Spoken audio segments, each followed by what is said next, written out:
Hello friends, welcome to my channel. Friends, हम लोग पढ़ रहे थे रिसर्च एथिक्स एंड प्लेजरिज्म। इसमें अभी तक दो वीडियोस आ चुकी हैं और पहला वीडियो एथिक्स पे था जिसमें हम लोगों ने एथिक्स की परिभाषा और एथिक्स क्या है इसको हम लोगों ने डिटेल में पढ़ा था। फिर उसके बाद मैंने आपको पढ़ाना शुरू किया था एथिक्स के टाइप्स के बारे में, यानी एरिया ऑफ एथिक्स, एथिक्स के कौन कौन से प्रकार हैं। तो मैंने आपको बताया था मेनली 4 टाइप्स ऑफ एथिक्स, जिसमें से 2 मैंने बता दिया था, यानी 4 होते हैं मुख्य रूप से, जिसमें से मैंने 2 बता दिया था और 2 बचे थे, उसको मैंने कहा था दूसरे वीडियो में बता दूंगा। तो सबसे पहले मैंने आपको डिस्क्रिप्टिव एथिक्स पढ़ाया था और उसमें मैंने बताया था समाज के कुछ रीति रिवाज, परंपराएं, नियम कानून होते हैं, वही डिसाइड करते हैं कि क्या सही है क्या गलत है। तो वो डिस्क्रिप्टिव एथिक्स था जो समाज पर आधारित होता है। फिर मैंने आपको प्रिस्क्रिप्टिव एथिक्स पढ़ाया था जिसको जिसको नॉर्मेटिव एथिक्स भी कहते हैं, और वो सिद्धांतों पर आधारित होता था, यानी जो प्रिंसिपल्स या थ्योरीज हैं उनके द्वारा निर्धारित मानदंडों के आधार पर यह तय किया जाता था कि कौन से काम सही हैं और कौन से गलत हैं, या किसे सही मानना चाहिए किसे गलत मानना चाहिए।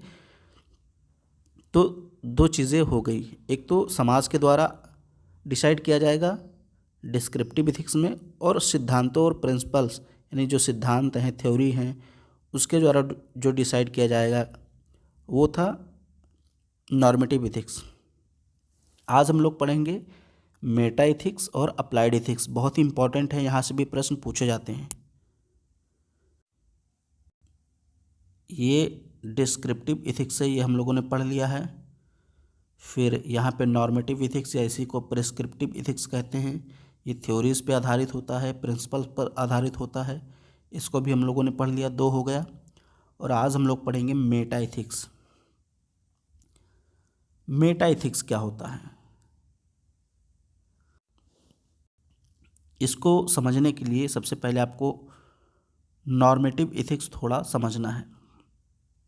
मैंने कहा था नॉर्मेटिव एथिक्स जो होता है ये थ्योरीज और प्रिंसिपल्स पर आधारित होता है, यानी जो सिद्धांत होते हैं उन सिद्धांतों के जो मानदंड होते हैं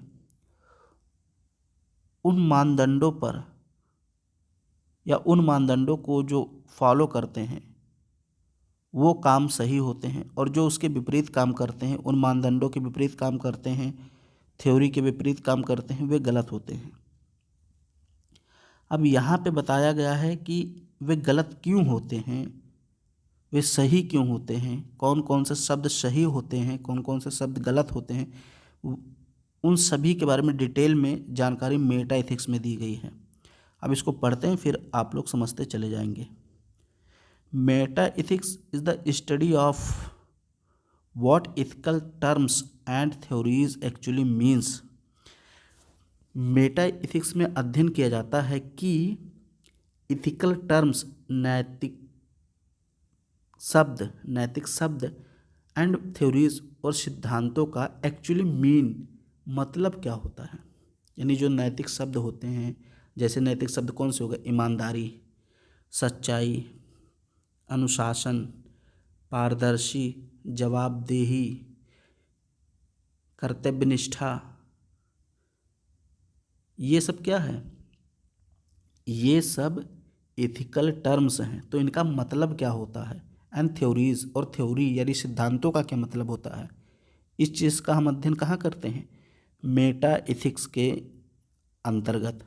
वही चीज़ यहाँ पे लिखा है, Meta ethics is the study of what ethical terms and theories actually means. वास्तव में उनका क्या अर्थ होता है।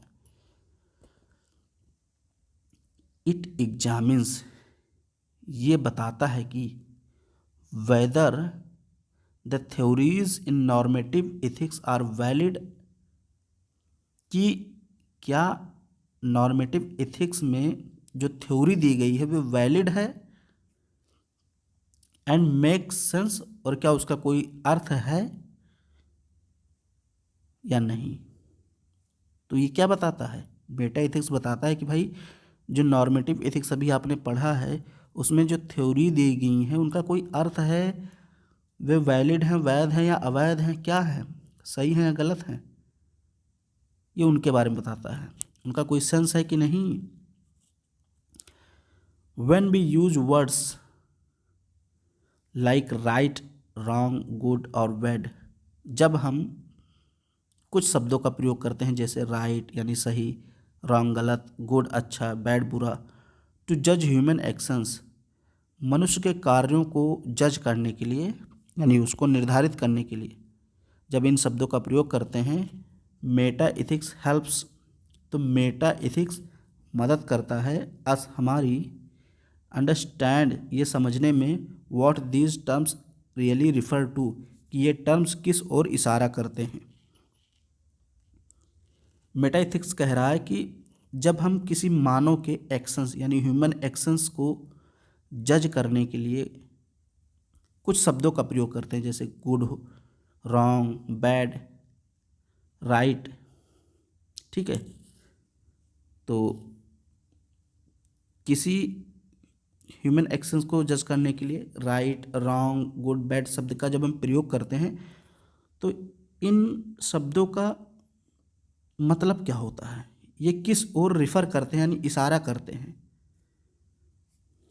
इट एनालाइसिस, ये विश्लेषण करता है। इट किसके लिए आया है, मेटा इथिक्स के लिए, यानी जहाँ जहाँ इट लिखा है इसका मतलब वो मेटा इथिक्स है। Meta ethics analysis, Meta ethics विश्लेषण करता है इथिकल कॉन्सेप्ट, नैतिक कॉन्सेप्ट का, कॉन्सेप्ट का मतलब अवधारणा, यानी नैतिक अवधारणाओं को ये विश्लेषित करता है यानी उनका विश्लेषण करता है। स्टडीज और अध्ययन करता है the meaning of moral language, नैतिक भाषाओं के अर्थ का स्टडी करता है कि भाई ये जो नैतिक लैंग्वेज है, नैतिक भाषाएं हैं, नैतिक शब्द हैं, इनका क्या अर्थ है, इसका स्टडी करता है। And explores the nature of moral facts, और मोरल फैक्ट्स यानी नैतिक तथ्यों के प्रकृति को समझने का प्रयास करता है, उनको खोजता है, एक्सप्लोर करता है।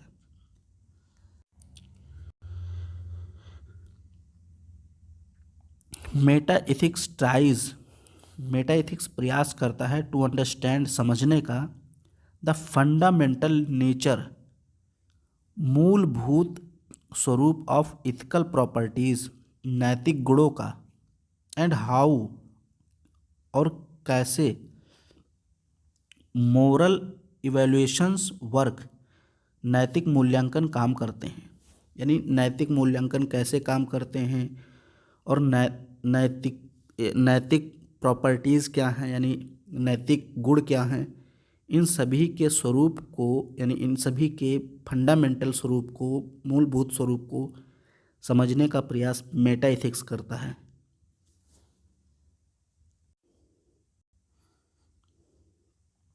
आगे देखते हैं, इट डील्स विथ क्वेश्चंस, ये कुछ क्वेश्चन पूछता है जैसे लाइक मतलब जैसे व्हाट डू मोरल टर्म्स और and how can moral judgements be supported और डिफेंडेड। सॉरी, मैंने इसको थोड़ा सा एक लाइन छोड़ दिया।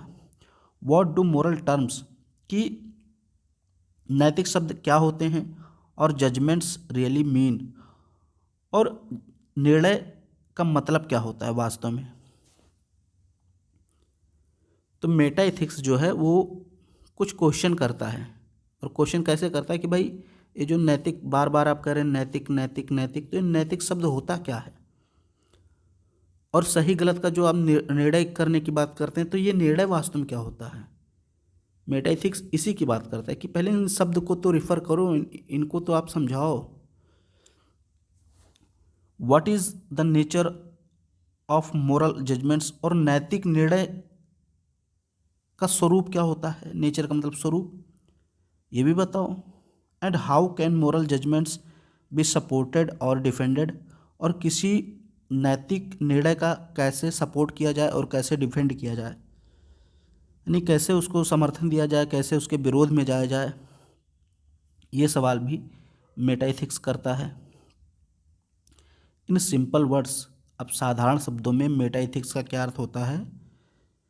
Meta ethics does not tell us what to do. Meta ethics हमें ये नहीं बताता कि क्या करना है, बट हेल्प्स अस, बल्कि हमारी मदद करता है अंडरस्टैंड, समझने में, द मीनिंग, अर्थ को, एंड लॉजिक, और तर्क को, बिहाइंड मोरल लैंग्वेज, नैतिक भाषाओं के पीछे। यानी नैतिक भाषाओं के पीछे क्या तर्क है, क्या लॉजिक है और उसका क्या अर्थ है, ये समझने में मदद करता है। एंड इथिकल आइडियाज़, और इथिकल आइडियाज़ को भी समझने में मदद करता है। तो आप समझ गए होंगे कि मेटा एथिक्स क्या कहता है। सीधी सी बात है, मैं एक बार फिर से आपको तीनों अभी तक जो पढ़ा है वो समझा देता हूँ, फिर आगे चलता हूँ। मैंने आपको सबसे पहले बताया था कल की वीडियो में डिस्क्रिप्टिव एथिक्स, उसमें ये था कि जो समाज निर्धारित कर देता है वही सही या गलत माना जाता है। समाज ने जिसको कहा सही है वो सही है, समाज ने जिसको कहा गलत है वो गलत है, वो समाज पे डिपेंड करता है, डिस्क्रिप्टिव एथिक्स। फिर उसके बाद मैंने आपको बताया नॉर्मेटिव एथिक्स, या इसी को प्रिस्क्रिप्टिव एथिक्स कहते हैं। वो सिद्धांतों पर आधारित होता था, यानी सिद्धांतों के अनुसार अगर कोई काम सही है तो उसको सही माना जाएगा, गलत है तो गलत माना जाएगा। फिर तीसरा मैंने बताया मेटा एथिक्स। मेटा एथिक्स हमें सही और गलत के बारे में नहीं बताता है, ये हमें बस टर्म्स के बारे में बताता है, शब्दों के बारे में, कि ईमानदारी है क्या, सच्चाई है क्या। अगर कोई शब्द है गलत वाला तो वो गलत क्यों है, या कोई शब्द है, कोई टर्म्स का मतलब शब्द है सही वाला तो सही क्यों है, उसके पीछे क्या लॉजिक है, क्या तर्क है। ठीक है, वही चीज़ यहाँ पे लास्ट लाइन में देखिए, it helps understand the meaning and logic. Meaning यानी अर्थ और लॉजिक, तर्क को समझने में हमारी मदद करता है। किसका तर्क? Behind moral language and ethical ideas. Moral language यानी नैतिक लैंग्वेज, नैतिक भाषा, और नैतिक आइडियाज़, विचार, उनके पीछे क्या तर्क है, उनको क्यों सही कहा गया, क्यों गलत कहा गया, ये समझने या समझाने का प्रयास कौन करता है? मेटा इथिक्स करता है। आई होप अब आप अच्छे समझ गए होंगे। अब हम लोग आगे बढ़ते हैं और पढ़ते हैं अप्लाइड इथिक्स। ये बहुत ही आसान है। अप्लाइड इथिक्स जो व्यवहार में यूज़ की जाती हैं, अप्लाई की जाती हैं, रोज़मर्रा की ज़िंदगी में जिन चीज़ों को हम देखते हैं और अप्लाई करते हैं, वही अप्लाइड एथिक्स होता है। हमारे जीवन में बहुत सारी समस्याएं आती हैं, उन समस्याओं को हम लोग कैसे डील करते हैं, वही बताने का काम अप्लाइड एथिक्स करता है। अब इसको हम लोग पढ़ते हैं, फिर समझ जाएंगे। Applied ethics is the study of moral problems. Applied ethics में अध्ययन किया जाता है मोरल प्रॉब्लम्स, नैतिक समस्याओं का, that be face in everyday life, जो हम प्रतिदिन अपने जीवन में फेस करते हैं, यानी जिनका सामना करते हैं, उन्हीं समस्याओं का अध्ययन किया जाता है अप्लाइड एथिक्स में। It tries to apply ethical theories to real life.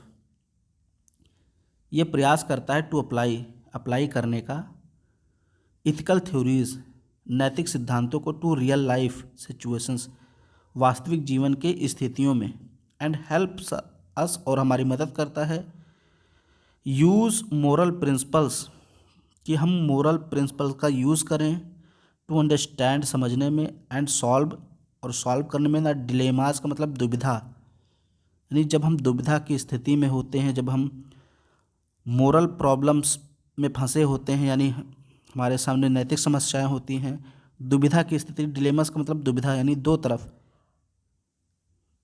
दो रास्ते हैं, किस रास्ते पे जाएं, कौन सा रास्ता सही होगा। जब हम इस स्थिति में फंसे होते हैं तब हमें अप्लाइड एथिक्स काम आता है। और अप्लाइड एथिक्स कहता है कि हम क्या करें, मोरल प्रिंसिपल्स को समझें, उसको फॉलो करें, और इथिकल थ्योरीज को समझें, उसको फॉलो करें, और उसी के अनुसार हम निर्णय लें।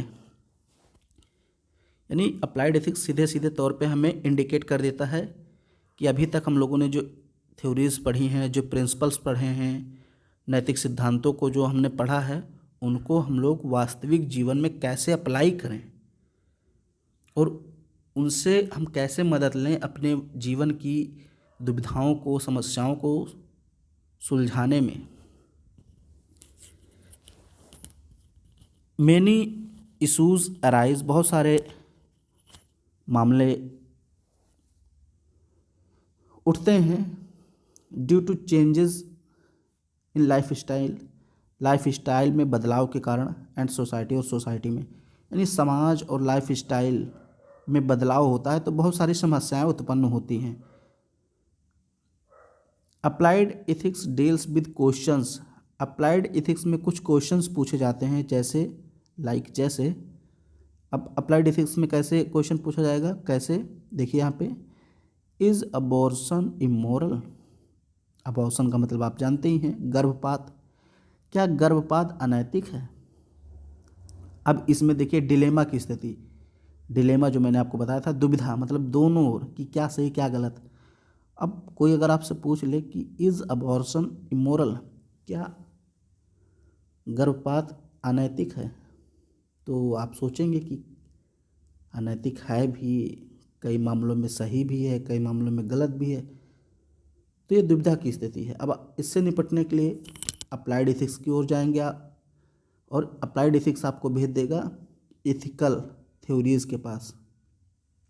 फिर मान लीजिए एक क्वेश्चन और आपसे कोई पूछता है, इज़ यूथनेसिया रॉन्ग, क्या इच्छा मृत्यु गलत है। इच्छा मृत्यु यानी कोई व्यक्ति बहुत बीमार है, चलने फिरने के लायक नहीं है, बेड पे पड़ा हुआ है 10 सालों से, और वो इच्छा मृत्यु मांग रहा है सरकार से कि हमें मार दिया जाए, क्योंकि वो उसको लगता है कि उसके घर वाले काफ़ी परेशान हो रहे हैं, तो इच्छा मृत्यु मांग रहा है, तो क्या सरकार उसको इच्छा मृत्यु देगी।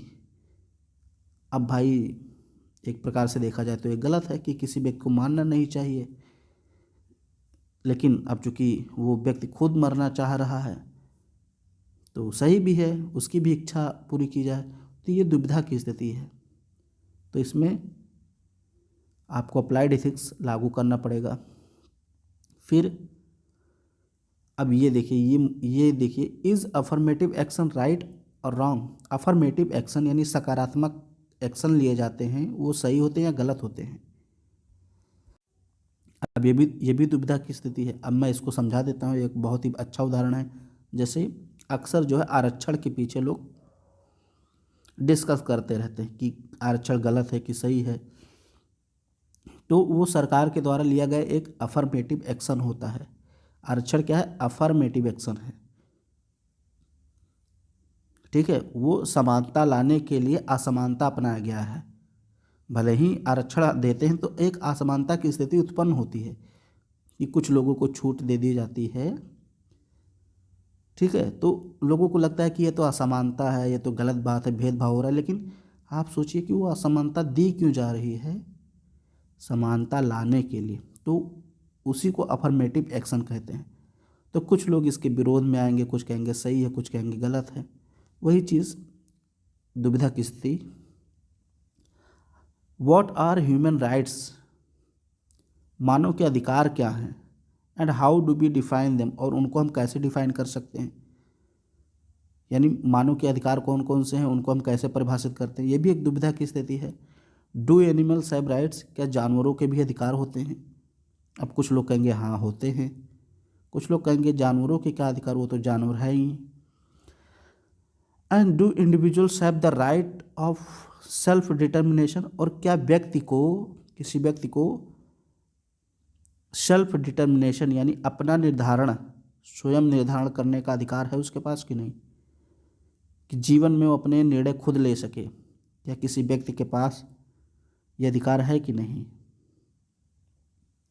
कि हर निर्णय वो खुद ले सके। भाई सही, एक प्रकार से देखा जाए तो ये भी सही है कि हर व्यक्ति को ये अधिकार होना चाहिए कि अपना निर्णय स्वयं ले, लेकिन अगर वो अपना निर्णय लेता ही रहे और समाज या कानून की बात ना माने तो भी गलत हो जाएगा। तो ये दुविधा की स्थिति हो गई। तो ओवर टाइम कुल मिलाकर applied ethics has developed, applied ethics का विकास किया गया है इनटू सेवरल स्पेशलाइज्ड फील्ड्स, कई सारे विशेष क्षेत्रों में इसका डेवलपमेंट हुआ है। सच एज जैसे इन्वायरमेंटल एथिक्स,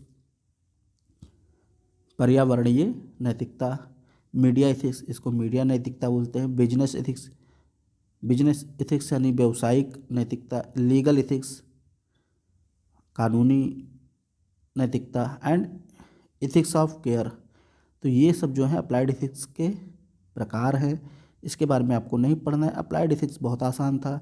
ये बेसिकली जो हमारे रोज़मर्रा की ज़िंदगी में जो समस्याएं आती हैं, जो दुविधाएं आती हैं, उनको सॉल्व करने के लिए जब हम एथिकल थ्योरीज़ की सहारा लेते हैं, उनकी मदद लेते हैं, तो इसी को अप्लाइड एथिक्स कहते हैं। यानी जब हम उनका अप्लाई करते हैं अपनी प्रॉब्लम्स को सॉल्व करने में।